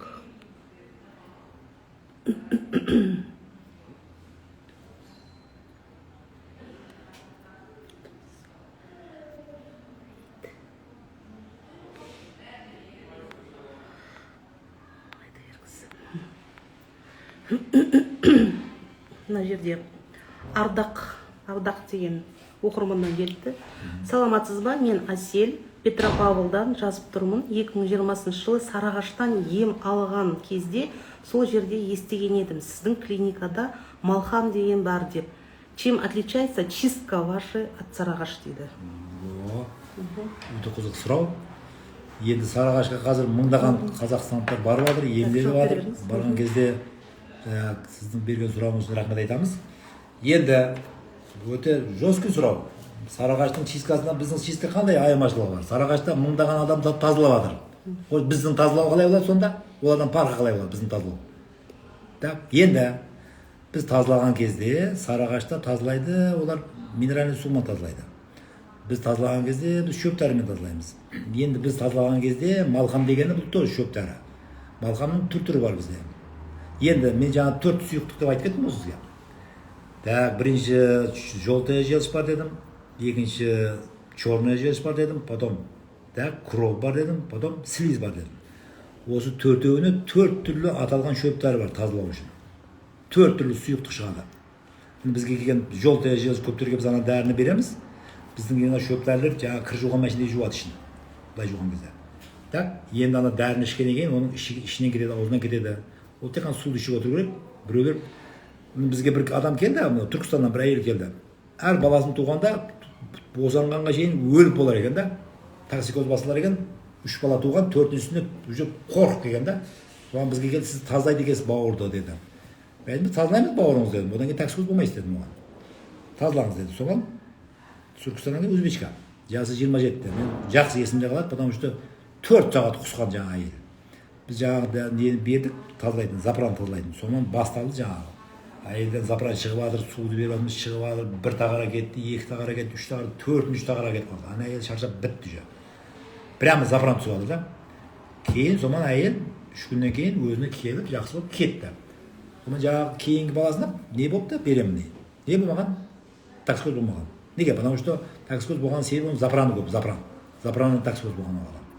Соның үшін біздің Сарыағаштан парқымыз, бізде малқам деген нәрсені істетеміз, одан басқа және тазалайтын нәрселеріміз бар. Бұл малқам туралы айтып өтейін. Малқамды қазір Ташкентте көп, Өзбекстанда көп істетеді. Өзбекстанда Каттақорған деген жер бар. Каттақорғанда Ергешата деген жер бар. Ергешатаға бір күнде көреді 1000 адам көреді ол. Ол жерге Германиядан, Дағыстаннан барады адамдар. Тазалауға осы малқамнан тазалауға. Біз қазір соның біздің методикамыз соған сай келген, потому что медицинада бұл малқамдардың рецепттері берілген, біз қазір дайындағанбыз. Біз бұны қазір істетеміз. Енді бізге ол жерде адамдар 10 күн аш отырады. Бізге келіп алған адамдарға 10 күн тамақ жемейсіз десек, уже настроение зеген айни бастайды. Потому что қазақтар демеймін ғой енді, қазақстандықтар да енді аштыққа шыдамайды екен да. Олар бешбармақ жеу керек, тамақ жеу керек, аштық десең, настроениесі бұзылады. Тамақты жей берсін, сен бұяқтан лишний қылып беру керек. Ана бір сахарный диетім бір ауыру келіпті. Мен диета ұстамаймын дейді да, менің сахарный диетім түзеп беріңіз. Біз диетамен лишний қыламыз. Жоқ дейді, мен дедім. Онда дедім, сіз бара беріңіз. Изюмді аласыз, жүре бересіз, қалаған ауқатыңызды жейсіз. Ақыры сіздің аяғыңыз кесумен түгейді дедім. Ашық айттым бетіне сөйтіп. Кетті соған жаңағы кісі. Соның үшін біздің мен Сарыағашты жамандамаймын. Мысалы, Сарыағаштың өзінің методикасы бар, олардың тазалау. Ішекті жуады, Сарыағаштың суынан бауырды жуады, өтке прямой не ту жуады, зонд қылып не olan методикалармен көргенмін, тазалау методтарын. Тоже жақсы метод. Бірақ біздің отличиямыз, бізде малқамға ұқсаған шөп дәрілермен біз тазалаймыз. Диета ұстатқызамыз біздің неміз. Мына тамақты жеме, мына тамақты же, индивидуальный лечение болады бізде. Біздің лечениеден кейін давление түседі, былай жайынан, дәрі ішпейтін болады, если бәрін ұстайтын болса. Бұл дегені біз инсульт, инфаркт, сахарды профилактика жасаймыз. Соның үшін біздің отличиямыз Сарыағаштан. Так, ассалаумағалейкум дейді Жансерік. Қызым ДЦП жүре алмайды, сөйлей алмайды. ДЦП қарайсыздар ма? Біздің енді ДЦП-ға, енді біз ДЦП-ға реклама қылмағанбыз, бірақ ДЦП-ға бізде жақсы методтар бар. Біз иглотерапияны өзі официальный бұдан мен не алған, Ленинградта жүргенде, не дейді, рецензиялық предложение, оны неге изобретение бергенбіз, бірақ ақырын жетпегенбіз. Ол бізде ДЦП-ға өте күшті эффект болады. Оның специальный методикалар бар, ине қою методикалар. Бізде жақсы жүріп кетеді балалар. Бірақ келеді ДЦП-лар. Біз детскийден тек қана ДЦП-ны аламыз. ДЦП-ға эффект жақсы көрсетеді. Одан кейін ақырында ДЦП-да біз балалардың 12 точка бар дейді. 12 точканы бұлар монахтар күйдірген. ДЦП балаларымыз 12 точкасын күйдіреміз басында. Одан кейін өте жақсы эффект береді. Әрине біз оларда аудан оның несін қоямыз, диагноз қоямыз. Оның компьютердің томографиясын көреміз. Егер баланың мысалы миясының жармысы жоқ болатын болса, біз оның эффект онша болмайды мысалы. Обязательно тоже индивидуальный подход. Бірақ ДЦП-ға біз көмек бере аламыз. Бірақ мысалы түзетіп жүргізіп жіберіп деп айта алмаймыз, бірақ біздің методикаларда эффект болады ДЦП-ға. Так, саламатсыз ба, профессор ағай? Мен Астанадан хабарласып тұрмын. Өткен жылғы репортажыңызда мизаж туралы айтып едіңіз, соны қайтадан түсіндіріп бере аласыз ба? Жаңа айтып өттіңіз ғой мизажды, иә, басында. Мижазды айтып өттік, мижазды. Енді мижаз туралы және мен айтып өтейін, мижаз туралы. Айта беріңіз, айта беріңіз. Мижаз. Мижаз дегенмен айтып өттім, барлық нәрсенің мижазы бар. Тамақтың да мижазы бар, ауа райының да мижазы бар, біздің тұрған жеріміздің да мижазы бар. Мысалы, Индияның мижазы, бұл ыстық мижаз, Сибирьдің мижазы, суық мижаз. Так, енді мысалы, әйелдің мижазы суық мижаз, еркектің мижазы ыстық мижаз. Мен докторскую диссертациямды жақтап алған кезде біреу сұрау берді маған. Әйелдерді суық деп айтасыз. Я знаю такой женщину, что они не отличаются от мужчин деп сұрау берді да. Оған қалай жауап беру керек? Мен бұған айттым, есть, мысалы, общий алған кезде, мысалы, не үшін еркектер ыстық мижаз? Мысалы, мен алайық, гемоглобин алыңыз, параметрлері, эритроцитінің количествосын алыңыз, мысалы, олимпийский чемпионатты қойыңыз, мысалы, еркектердің параметрі басқа, әйелдердікі басқа. Нам әйелдермен екеуі бірдей қоймаған бұлай. Потому что әйелдің күші ол, әйелді біз слабый пол дейміз, нәзік адам дейміз. Нәзік болған нәзік емес қой, ол мижаз суық дегенмен ол суық емес. Өзінің алақида оның несі бар, не дейді, ерекшеліктері бар да. Бірақ бұл коридор. Мысалы, еркектерді алатын болса, еркектердің де женщина подобный дегені бар. Біз Ташкентте оқыған кезде менің бір курстасым бар еді. Жүрген сөйлестері былай қарасаңыз, құды қыздың өзі да. Бұл женщина подобный. Бір қыл әйелдер бар, мужчина подобный. Жүрген жүрістері, сөйлеулері, мысалы, ол қыздар каратеге барады. Олармен ұрыссаң, бір тұрып аудар жібермейді. Потому что мужчина подобный. Бірақ общий коридор алсаңыз, әйелдер суық, еркектер ыстық. Потому что гемоглобин, бір гемоглобин өзіне көріңіз, парқы бар. параметр гемоглобин у мужчин высокий, у женщин слабый. Олимпийский нормативтер у женщин другой, у мужчин другой. Почему? Потому что бұлардың организмінде отличиясы бар. Бірақ это тоже целая наука. Может быть, біз әр средада пландастырып жатырмыз. Бұны біз келе түсіндіріп өтеміз. Өте қызық әңгіме бар бұл жерде. Айтып өтетін болсақ, өте қызық әңгіме бар. Отношение мужчин женщин. Бұл целая наука. Бұл медицинадағы өте шұғыл наука бар. Өте нәзік мәселе бұл жерде. Разводтарға, көп әйелдерде болатын ауруларға тоқталып өткен жерлер бар. Бұл әңгіме туралы вообще қозғалмаған темалар бар бұл жерде. Бұны керекті темада біз айтып кетуіміз мүмкін. Так, Куракова Гүлзира, саламатсыз ба? Сіздің сұхбатыңызға қанықпын. Мен сіздердің пациентіңізбін. Токсикоз сонда бауырдан бола ма? Менде де осы мазалайды. Токсикоз дегені біздің түсіншеміз бойынша бауырмен связаны, да? Мысалы үшін біздің неміз бойынша әр кісі, мысалы үшін беременный болудан алдын, ол полный тексеру керек. Өзінің мижазын турлап алу керек. Жаңағыдағы организмдегі балансты, сұйықтықтың балансын турлап алу керек. Баланс. Мысалы жақында маған бір әйел келді. Токсикоз соншалықты болған, баласы өліп қалған ішінде. Баласын алып тастаған. Жақында жатып кетті, күйеуі екеуі келіп. Олар және келеді маған енді. Мен айттым, сенің бірінші бауырыңды түзету керек дедім. Сен пока беременныйге асықпа дедім. 2 жыл менде тұрасың, кейін саған токсикоз болмайтын ұстауға бердім дедім. Ең қыламыз біз не аламыз? Оның бауырын тазалаймыз біз. Если организмде бауыр бұл фильтр, жаңа көрсеттім ғой, если бауырдың функциясы, бауыр, ұйқы без, кишечник, бұлар если таза болып, бұлар обслуживающий органдар. Бұлар бізге қызмет қылушы органдар. Бұлар біздің лабораториямыз. Бұлар бізге ауқат, тамақты әзірлеп береді, дайындап береді, бәрін белокты белокқа, глюкозалы глюкоза ажыратып береді. Енді жүрек, мияны алатын болсақ, бұлар бажарушы органдар. Жүрек бажарып тұрады. Қандай беріп қойсаң, сондай бажарады. Бұлардың функциясы басқа. Енді сами главный мысалы токсикозды аламын десеңіз алдын, бізге беременный болудан алдын келу керек. Өзінің организмдегі сұйықтығын табалау керек. Бірақ беременныйге қарамаймыз біз. Неге қарамаймыз беременныйге? Беременный, потому что Минздравтың приказы бар. Беременныйге қарауға ақымыз жоқ. Беременный тек қана областной больницадан бару керек. Не дай бог беременныйге бір чипі болатын болса, қыдырады. Деп қай жерде лешен алдың, кім лешен алдың. Оған тағылатын болса біздің лесензін алып қояды. Соның үшін біз беременныйге айтамыз. Келді ма? Даже біз неврит келеді ғой, мысалы беремендер ауызғы есеп, невриттен біз табалаймыз. Даже соларға біз қарамаймыз да береміз, областныйға жібереміз. Потому что біздің себебіміз, потому что басқа себеп болып қалса, біз жауапкершілікті қарамыз. Соның үшін до беременности, пожалуйста, келу керек бізге. Токсикоз болмайсыз. Бауыр тазалап, жаңа ұйқы без тазалап беремін. Вот бізге уже Алла бұйырса, оны қайтады, болмайды ол. Мадияр. Кейін сұрау. Ассалаумағалейкум. Мен сіздерден ем алған едім, шыққаныма 2 күн болды. Давлением қайтадан шығып жатыр. Соған не айтасыз? Бұның себебі не болуы мүмкін? Себебі сүрістіру керек. Үйінде жағдай қалай, барғаннан кейін не ішті, не жеді, әйелімен жүріс-тұрысы қалай, сүрістіру керек бұны. Болмаса егер біздің режиммен бәрімен жүрген болса, үйіне барған кейін дәрменіз көтермейді. Бұны кеп сүрістіру керек, өзі келу керек бізге. Не бұзды? Не қойды? Мысалы, жақында болған уақиға айтып берейін сізге. Дәрден емес, бізде бір адам өліп қалайын деді. Біздің келіп отырды, малхамды ішті, диетаға отырды, біздің чисткаға отырды, дәрдене келген Сарыағаштан келді. Ол кісі имам, сөзі мешітте, атын айтпаймын, бірақ ұялып қалады. Келді, 5 күнде дәрденесі түсті. 180-ден 130-ға түсті. Мен айтым 120-ға тұсамайсыз, жүре алмай қаласыз дедім. 130-ға түсті. Енді жаңа біздің диетада отыр ол кісі. Сонан арқасынан жаңа имамдар келген ғой, Шымкенттің 2 имамы келген, Тараздан 4 имам келген. Арқасынан имамдар гриль әкелген, гриль.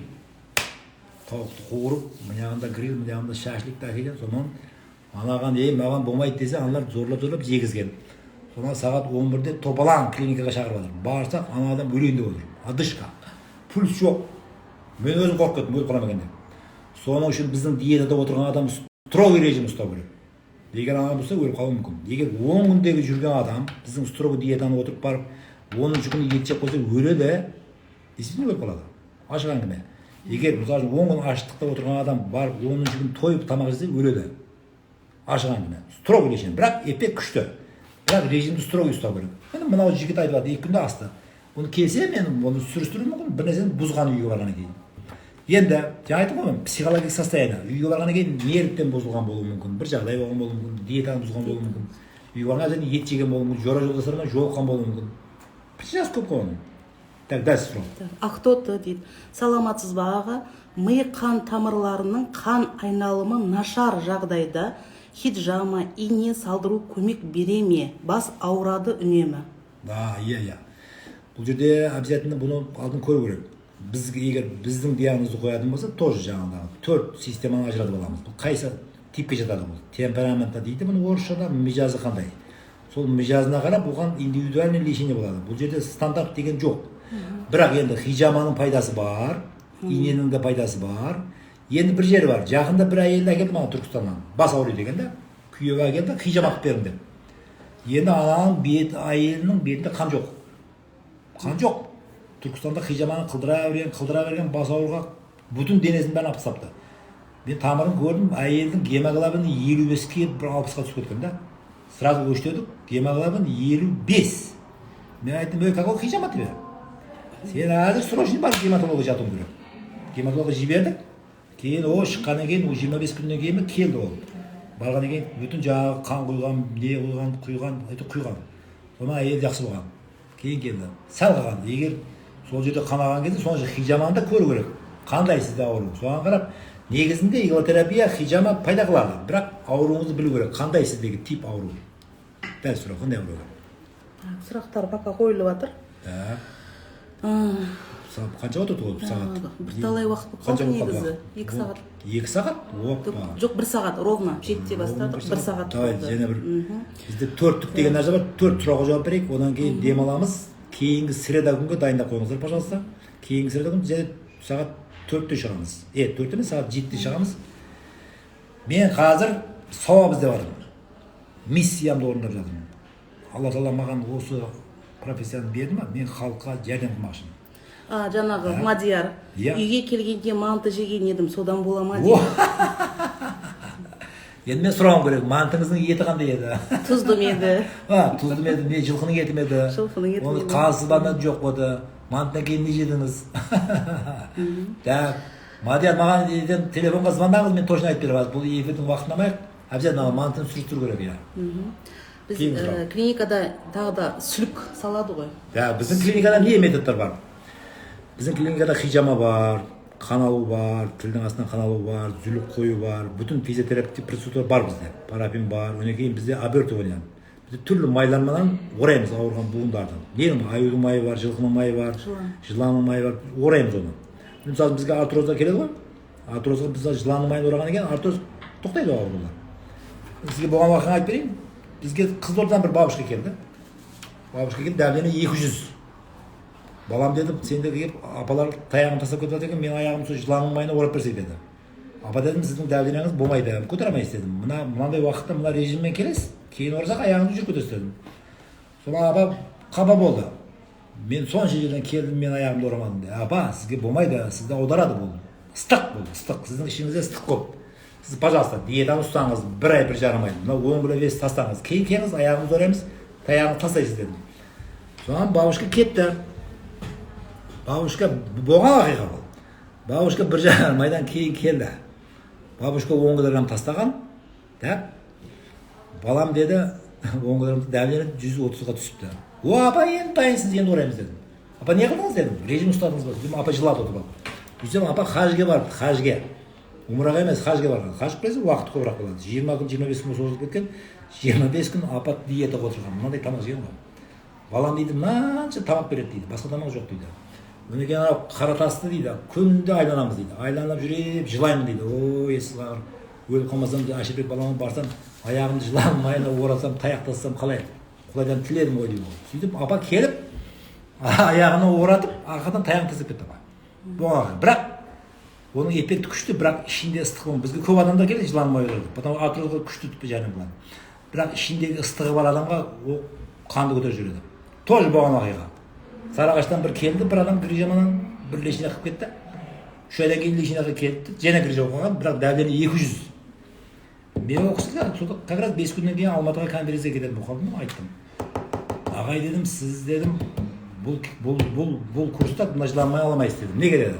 Потому что ішіңізде ыстығыңыз көбейіп кетті, көтере алмайсыз деді. Мен кеткеннен кейін ол кісі, өз деловой кісі, соған қыздарға айтқан ғой енді. Ағайыңа мен өзім жауап беремін, рәсіпке жазып берген. Жыланмайын оратқан ғой жаңағы грижасына. Соғына инсульт болған ағай. Соны жауапты күшті лекарство. күшті лекарство болғанда енді оның зияны жоқ, бірақ оны жайында істету керек та. Соған хорошо, что ишемийский институт болған ол. Соған бәлсінде мен жоқпын, Алматыға звондап жатыр, бобай осындай болып қалды, жағдай болып қалды, сөйтсек жаңағыдағы көкенің арқасында Астанадан тартып, жаңағы сенаттан тартып звондады ғой, сенат. Әйтеуір президенттен звондамады әйтеуір, сенаттан бастап звондады, мына түгел ар жағы. Толып кетті машина. Жиптер дейсіз ба, анау дейсіз ба, вообще крутой адам екен да ол. Сонан жаңағыдағы ишемийский институт болған сәл тілі сөйледі ғой. Сонан айтып үлгерген. Бұларда айып жоқ, мен де айып өзім врачқа жазып бергенмін деген, соған реанимацияға кетті ол. Соған Құдай сақтап қалды. Мен не демекшімін? Міне біздің методтардың біреуі осындай. Жаңа айтқан жануарлардың майларынан істеген ораймыз буындарға. Бірақ біздің ең мақсат жаңа 4 дәрігерде сұйықтықты жайына қою бізде. Буындағы жаңа 4 сұйықтық бар ғой мысалы. Енді одан басқа жаңа қандай? Біз енді капельница, укол дәрілерді істетеміз біз. Неге? Мысалы келіп жатқан адамдар полный, бізге ревматоидный артритін келеді. Ол полный гормонозависимый метажерлік тауып жүрген адам. Оны қалай сіз мысалы үшін сыр гормон тастайсыз? Мысалы үшін бронхиальный астмамен келеді. Біз бронхиальный астманы полный түзетуіміз мүмкін. Келеді. Ол полный гормонозависимый ол. Оның гормонын қалай састайсыз? Мынау $1 5 реттен алдына пыстылап жүрген. Олар лечение қыламыз. 2 курс, 3 курс бронхиальный астманы түзеледі мысалы үшін бізде. Полный гормонын тастайды мысалы үшін. Бірақ оларға ана дәріні уақытында істету керек. Европейский медицинаны қосу керек. Соның үшін бізде қазір барлық европейский медицинаның методтары бар бізде. Капельницадан тартып, массаж барлығы бар. Бірақ восточный народный медицинаның барлық методы бар. Точный массаж, иглотерапия, хижама, жаңағы зүлік қою, жаңағы ішті тазалау, жаңағы организмді чистка қылу, бәрі жайына қойылған да. Народный медицина бәрі жайы. Потому что мен бұның бәрін оқыдым, айтады бізге, кандидатский қылдым, докторский қылдым. Менің мақсатым қазір халыққа беріп, халық осыдан пайдаланса, мен соғым дейсе, менің басым аспанға жетеді. Мақсат сол. Потому что денсаулық ең қымбат нәрсе. Қымбат, бұны ақшаға сатып алмайсыз. Міне бейшара адамдар келеді. 4 рет институт болған, балам жәрдем бер маған дейді. Қалай 4 рет болғанға сіз не қылып бере аласыз? 4 рет болған. 1 рет болған болса қарай. Бұны компьютерде көрсеңіз, миясының уже 60% облақы бар болғанда уже. Қалай аласыз? Енді біздің мақсат соған алып бармау керек адамды апта. Міне әзір келеді жастар. Арқасына келеді ғой. Көкеменді тамыр ұстап қойды. Көрсем дәлдігінен 130, 140, 150-де жүр. Жап-жас жігіт, 20 жасар жігіт. Не қалай? Жалым ғой, жалым жоқ. Жүріпті. Қазір жастардың арасында бірден өліп қалулар көбейіп жатыр. Неге көбейіп жатыр? Солардың бәрінің қаны қою. Қаны қоюлықтан өліп кеткен. Міне Брюс Ли, неге қайтыс болған Брюс Ли? Брюс Лидің күші көбейіп кеткен, қаны қойып кеткен. Қанындағы энергия көбейіп кеткен, Брюс Ли қанының қоюлығынан қайтыс болған. Қазіргі ақырғы даналар бойынша внезапно өлген. Қан қоюлығынан бірден өліп кеткен. Міне қазір кеше біреу келіпті. Қайнысы Петропавлға барғанда бірден өліп қалыпты. Неге? Дальнобойщик. Образ жизни неправильный, тамағы неправильный. Неге түнде ұйықтамайды олар, көп жүреді. Энергиясы кетіп қалған, қан қойылып кеткен. Внезапный смерть болған. Солардың мысалын кесе, көріп, алдын алып, профилактика жасау мүмкін ба? Соның үшін жаңа айтып жатқаным. Тамағыңа қара, жүріс-тұрысыңды турла. Соған кәп тақалады бәрін. Әнеге барып сразу лекарство ішу емес мақсат. Мақсат не жебасын, қайтып жүрбасын, қайтып тұрбасын, қайтып істебасын. Не туралы ойлабасын. Ойлаған ойыңызға қарап ауру болады, ауру. Мысалы үшін соседіңіз жип сатып алған болса, сіздің жаңағы ішіңізде не дейді? Ниетіңіз жақсы болмаса, сосед жип сатады, сіз ауырып қаласыз. Неге? Ойлайсыз? Анау қайтып сатып алды, мен мынаны сатып алмадым. Мынаны турлау керек, баста. Баста қандай болады? Соның үшін біздің Шәкен Мұқанович айтқан. Духовная медицина деген сол, дух, адамның дух жайында болу керек. Қаншалықты духы күшті болса, мысалы үшін каратецтер қайтып 20 қыш сындырады былай. Духта энергияны жинайды, мына жаққа жібереді. Соны сындырған кезде 20 қыш сынып кетеді. Дух. Мысалы үшін біреуді гипноз қылсаңыз, сіз оның духына кіресіз. Духына кіріп сендіресіз. Мысалы үшін мынаны сіз қызық ыстық деп бастаңыз, қол күйіп қалады. Қатыс күйеді. Мен көрдім гипнозды, былай күйеді. Неге? Потому что духына кіре алғаныңызда сіз дух. Оның духтың өте маңызы көп біздер. Кейінгі мысалы. Үшіншісі кетатын уже. Так, МРТ бар ма сіздерде дейді? Қалай? МРТ. МРТ біздің өзімізге қоймағанбыз, МРТ бар. МРТ, КТ біздің өзімізде емес қой, біз совместный клиникаларында істейміз, оларға жібереміз. Біз қазір Шымкентте барлық тексеру аппаратураларының барлығы бар. Шымкентте өте жақсы қойылған. Бірақ біз өзімізде областойға жібереміз, неге жібереміз? Дәулетке жібереміз, өзімізге қоймағанбыз бірақ МРТ-ны. Бізде УЗИ.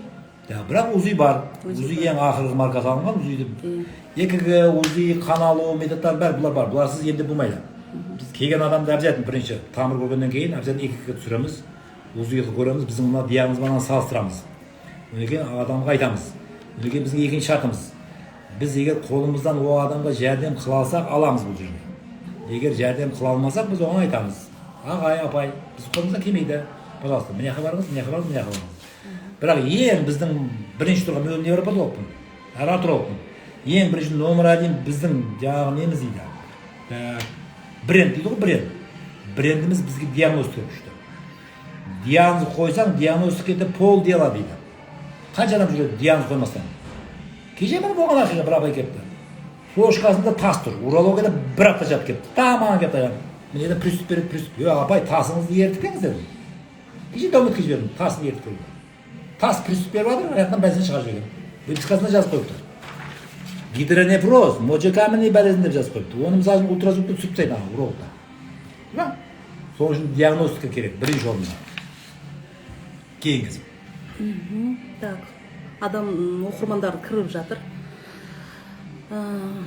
Бір сағаттан асты уақытымыз. Онда кейінгі субботаға қаласаң болады? Суббота емес, среда. Среда. Среда бұл сағат 7-ге, пожалуйста. Сағат 7-ге. Сағат 7-ге онда құрметті тыңдаушылар, құрметті, значит, оқырмандар, сіздердің барлықтарыңызға Алла Тағаладан денсаулық тілейміз. Менің анам айтатын еді, қара сорпамен қара нан жеп отырсам да дейді. Денім сау болса, мен Аллаға мың қабда шүкір қыламын. Бізге адамдар келіп жатыр қазір. Дүниесі пресс, крес. Бірақ денсаулық жоқ. Соның үшін не қылу керек? Адамзат, еврейлер, біздің мұсылмандар ауырып қалғаннан кейін айтар екен, ана баламның тойын өткізіп алайыншы, ана қызымды ұзатып алайыншы, содан кейін барып лешен алсам, барсам, Әшірбекке барып бір жатып келейін клиникасына. Ондай болмайды. Сіз ауырмастан жатып, тойдан алдын лешен алып кетуіңіз керек. Тойдан алдын. Мен Ташкентте жүргенде бір жеңгейіміз болар еді. 5 қызы бар. Әр қызын ұзатқаннан кейін бір келіп аударылып лешен алып кетеді жаңағы абай. Мен не демекші мұны? Еврейлер дегенім, еврейлер жылына бір рет профилактика жасайды. Полное обследование. Мен потому что Ленинградта көп еврей достарым болған. Оны общение қылған білемін мен олардың жүріс-тұрыс характерлерін сол жерде барып көргенмін. Чем они дышат, как они думают. Еврей халықтарын көргенмін. Біз Өзбекстанда жоқ еді. Олардікі профилактика. Олар бәрі нәрсені алдын алады. Олар ол бір жыл алдын көреді. Бір жыл алдын көріп, соған қарай әрекет жасай бастайды. Бізде қалай? Бізде мұсылман кешілікте бір жыл алдын емес. Анау боп болғаннан кейін әрекет жасайды. Тұла? Онда уже қымбатқа түсіп кетесіз. Вообще қиынға түсіп кетуі мүмкін. Неге? Потому что инсульт болғаннан кейін, инфаркт болғаннан кейін оның түзету мәселесі өте қиынға түсіп кетеді. Бізге келіп жатыр ғой мына инсульттар. Бейшаралар енді бесплатно тұрмада олар. Жатасыз. Анан ол инсультқа басқа қан құйылғаннан кейін оны мияны сіз бастан қыламайсыз. Ол болмайды ол. Сол үшін профилактика мәселесін мен қазір қозғап жатқаным сол. Профилактика емдеңіз, дәрменіңізді 120-ға түсіріңіз, 120-80-мен жүріңіз. Жеп жатқан тамағыңызға қараңыз. Так? Нәпіс деген баладыр, ұянған өтке саладыр дейді. Бұл деген не? Адамда екі нәпіс бар екен. Біреуі мынаяқтан кіретін нәпіс, екінші жыныс нәпіс. Осы екі нәпісті тыйған адам дейді, екі нәпіс біреуі. Ол адам сау жүреді дейді. Сол үшін мынаяқтың нәпісін ықтап болу керек. Мен мысалы үшін қалаймын, күнде қазы жеу, шашлық жеуді. Бірақ қала керек. Мен өзім. Мынау фигурам. Мен аптада 3 рет футбол ойнаймыз, командамыз бар. Алдында физкультура қыламыз. Адам қала керек. Өзінің денсаулығына, жүріс-тұрысына менің дәлденім 120-80-мен жүреді. Менің папам рахматлық 100-ге кірген қайтыс болған, той дәлдені 120-ға 80-мен өтіп кеткен. Сол үшін әзіргі воздың статистикасы өзгерді. 40-қа барғанда 140, 60-қа барғанда 160, 80-ға барғанда 180 ол бекерді. Дәлдені 120-80-мен жүру керек, қан сұйық болу керек. Міне осыған қадағалау керек. Осыған қадағаласаңыз бірінші гарантия, бірінші Алла. Сонда жаңағыдағы инсульт, инфаркт деген нәрселер, сахар деген нәрселер болмайды. Сіз бұл өмірде ойнап күліп жүресіз. Мен келген апаларға айтамын. Апа, сіздің ең үлкен бақытыңыз ертеңгі күнде жасыңыз 70-80-ге барғанда өзіңіздің шайыңызды өзіңіз құйып, өзіңіздің әжетханаңызға өзіңіз барып келіп жүрсеңіз, сол үлкен бақыт деп айтамын да. Апалар бите, балам өте дұрыс. Келе алған бізге. Аяғы қисайған, белі ауырған, ожирение, давление. Міне осы жолды мен түсіндірмекші бізге. Және мен бір қызық әңгіме айтты да, есімге қалып қалды. Образ жизньға туралы ғой. Ташкенттен келген бір апай, бір кеп менде лешін алып кетті. Нормально. 2 жылдан кейін келді. 20 кило семіп кеткен. дәрдіне 200 образын қадағалады ғой. Апа не қылмас дедім. Ол кісі осы неде тұрады? Қайнарбұлақ неде? Қайнарбұлақ. Даша, Даша жері Шымкентте. Бүйтіп бала екі баласын үйлендірген. Екі баласы екі қошқар туып берген. Екі бесіктік екі келін жанына қойып берген. Соған екі қошқарды сойған. Соған жаңағы келіндерім күнде тамақты әкеп береді дейді. Мен екі бесік келіп отырдым. Соған апа бес қосқан дәрдіне көтерген маған келді. Аяқ қысып кеткен бір. 2 жылда болған гәп. Кейін мен балдарын шақырдым. Мынаны турламасында ба апа инсульт қалады, инфаркт қалады. Сөйтіп апаға 6 айда әрең турлады апам. Бесігін тастатқыздық, келіндерге айтып мынаны қыңдар деді. Тамағын турлады. Ол келмегенде апа точно инсульт болады, инфаркт болады. Вот профилактика кеде.